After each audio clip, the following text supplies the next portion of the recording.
mercy is everlasting. And his truth endureth unto all generations. Good morning, chapel. We give honor to our Lord and Savior, Jesus Christ, Pastor and his Milner in their absence. I'll try not to hold you long. I was told I had 15 minutes.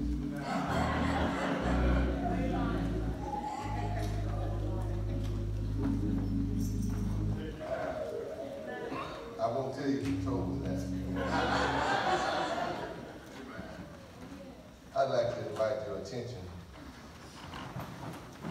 to 2 Samuel.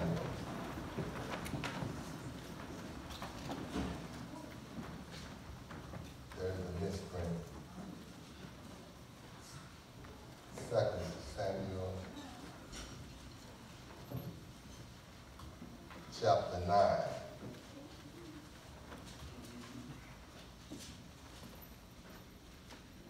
I will be reading from the New King James Version. Read thusly. Now David said, is there still anyone who is left of the house of Saul that I may show them kindness for Jonathan's sake? And there was a servant of the house of Saul, whose name was Ziba. So when they had called him to David, the king said to him, are you Ziba?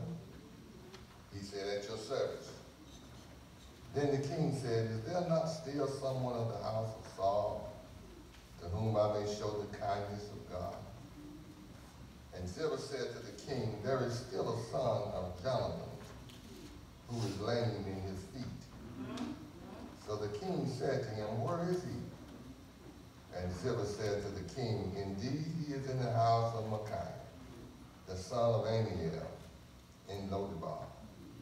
Then King David sent and brought him out of the house of Machir, the son of Ammiel, from Lo Debar. Now when Mephibosheth, the son of Jonathan, the son of Saul, had come to David, he fell on his face and prostrated himself. Then David said, Mephibosheth. And he answered, here is your servant. So David said to him, do not fear, for I will surely show you kindness for Jonathan your father's sake, and will restore to you all the land of Saul your grandfather, and you shall eat bread at my table continuously. I want to draw a thought from that 7th verse, the latter clause, and you shall eat bread at my table continuously. I want to use for a thought from which to speak. Guess who's coming to dinner?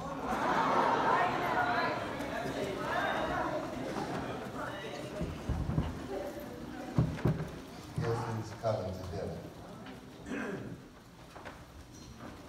Somewhere around August of last year, one of the television channels played this movie, Guess Who's Coming to Dinner, almost twice a week. And I looked at it and it said, guess who's coming to dinner? And I tried to decide which meal they was talking about. Growing up in the country, we had breakfast, dinner, and supper. And my grandfather, who was the chairman of the Board of Deacons there at Live Baptist Church in England for a number of years, we had service once a month, which was the third Sunday. And my sister and brothers and myself, we would always guess if the pastor was coming to dinner. He wasn't paid very much money. Some of the members from time to time would bring him a ham, bring him a little collard green from the garden. Whatever you had on the farm, you would bring it and give it to the pastor. And not knowing very much about things at that time, I used to hate to see the preacher come to dinner. At my house, you didn't eat with the old folk. You had to wait until they finished. And the preacher, he'd always bring 2 or 3 with him. And they would sit there and they would always eat the best part of the chicken. I guess the reason I love the chicken back today is because that was all we got.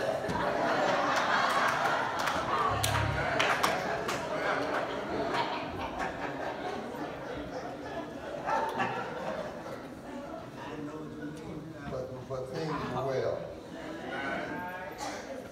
This movie, Guess Who's Coming to Dinner, stars Spencer Tracy and Catherine Hepburn, Sidney Poitier, Catherine Hawthorne. In making the movie, there were 16 states at that time that outlawed interracial marriage. There were many obstacles in their way when they were, in 1967, putting this movie together. As a matter of fact, Spencer Tracy, they refused to insure him.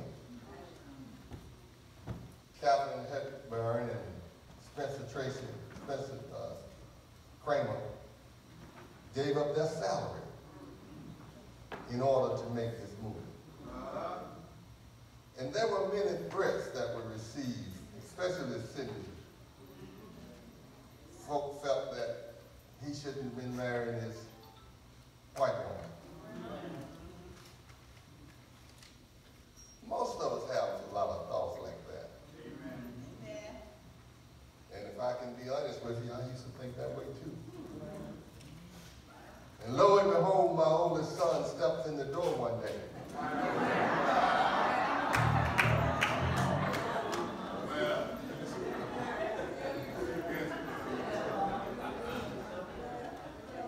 Dad didn't get ready to get married.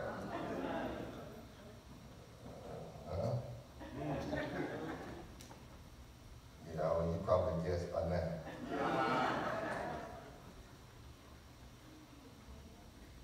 One of my granddaughters called me about 2 weeks ago, Dad, Granddad, I'll be over in a little bit. I said, okay.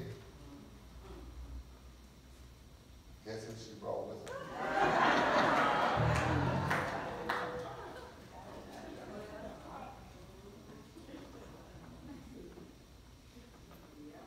But there is some good in the worst of us. And there is some bad in the best of us.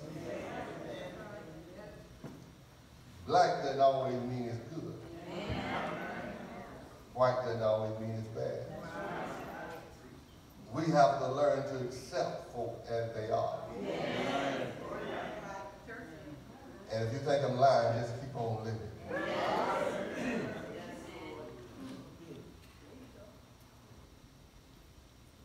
In this movie,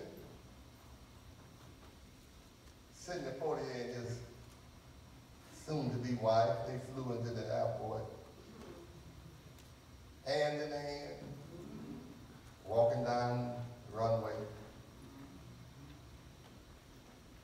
And they made it home.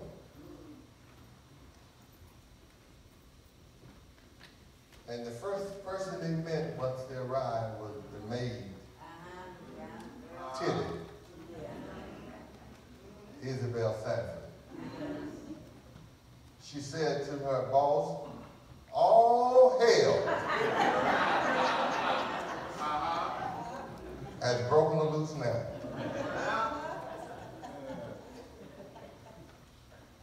Well, when the dad got home, he had to run an investigation on Sidney. Found out he was a doctor of renown. Can I say this? Can I say this? Don't y'all get mad with me. Don't take this.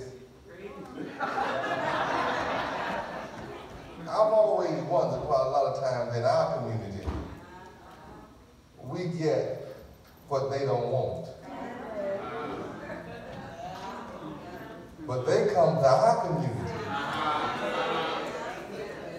and get the best.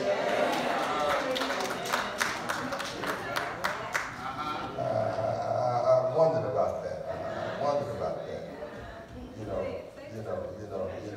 if she was good enough for me while I was in high school, once I've made a little money now, why come I can't spend some money on her? Y'all missed that.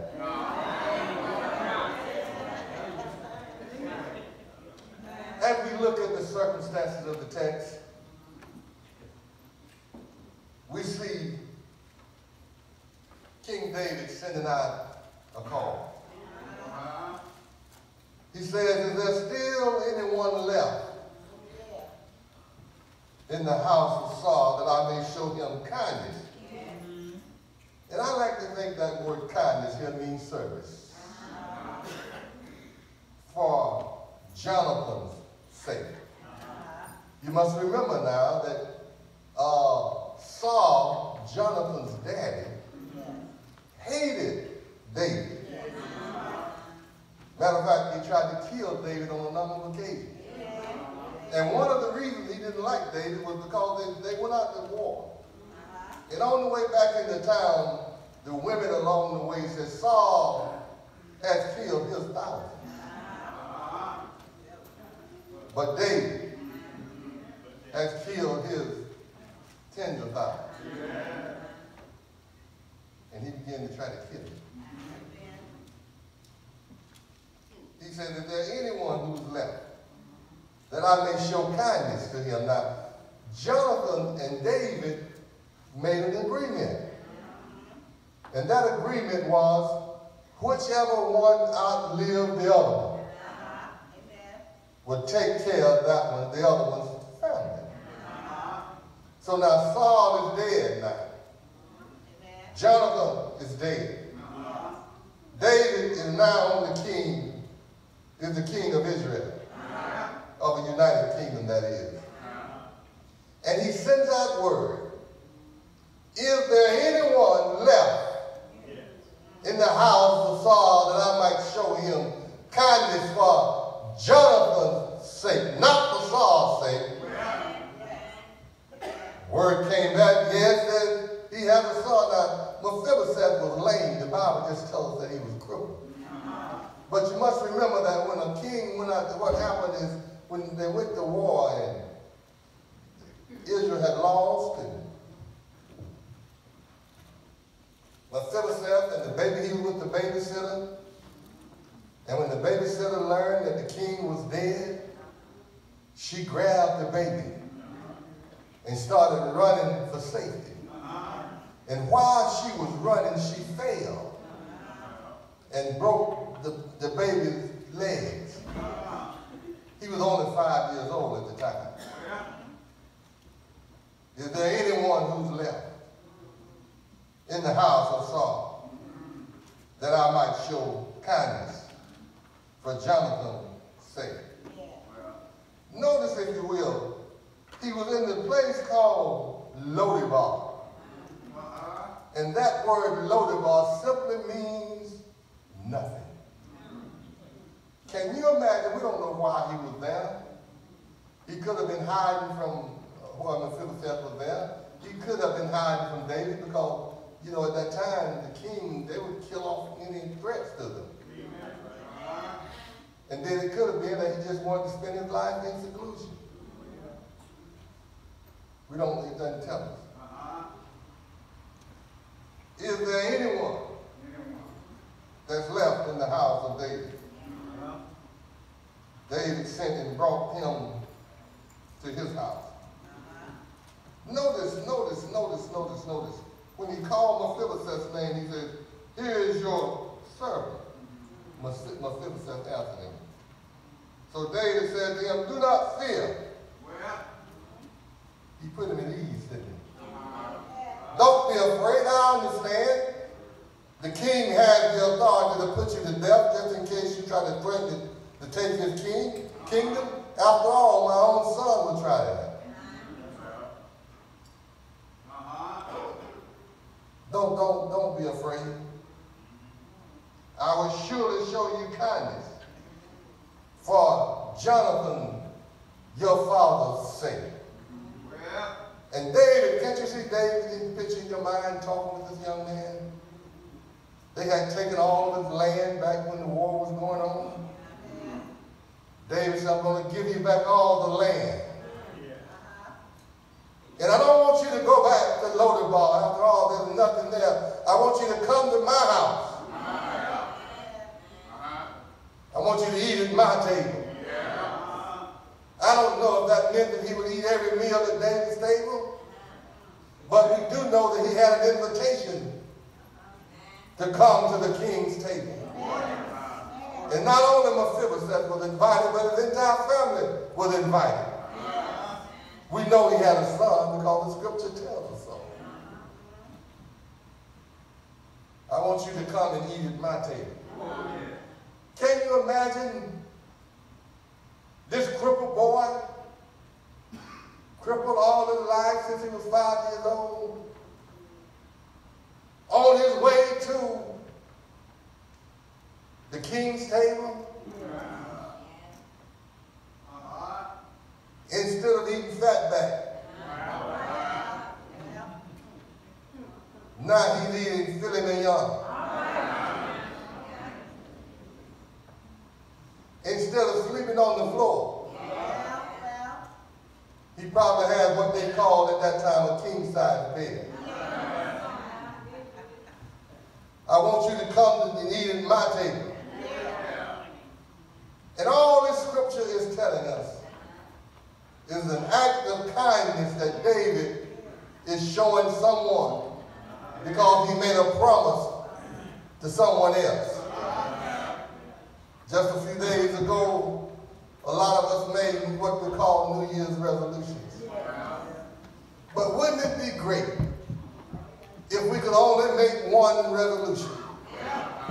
And that resolution was to be kind to our neighbor. We like to walk around talking about folk, what they have and don't have.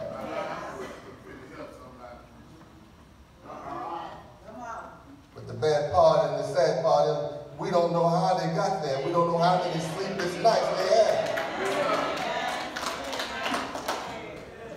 All that glitter ain't gold.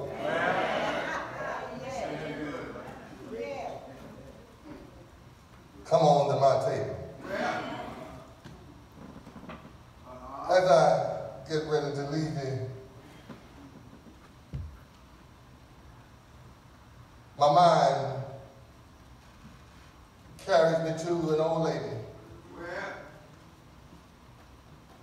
She went to this testifying service one night and everybody got up and began to make testimonies. Folk were talking about how good God had been to them. Yes.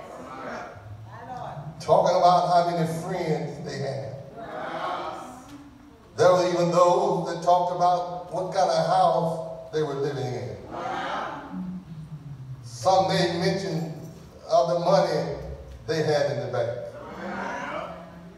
But in the back of that building, there was an old lady sitting there. After everybody had made their testimony, she got up and made her way down to the front. Brother Pastor, I have one thing I want to say. I've been sitting here listening to all these testimonies. Folk talking about where they live and the friends that they have. And I just want to say to you all this evening that all my friends have left, gone on to be with the Lord. I don't really live in my own house. I don't have any money in the bank. But I know a man that I met over 50 years ago. He's sweet, that I know. And brothers and sisters, if you never see me again, I want you to know that I'm on my way to the king's table. I'm crippled in one leg, but I'm on my way to the king's table. Don't always tell the truth. I'm a little crippled in that area, but I'm on my way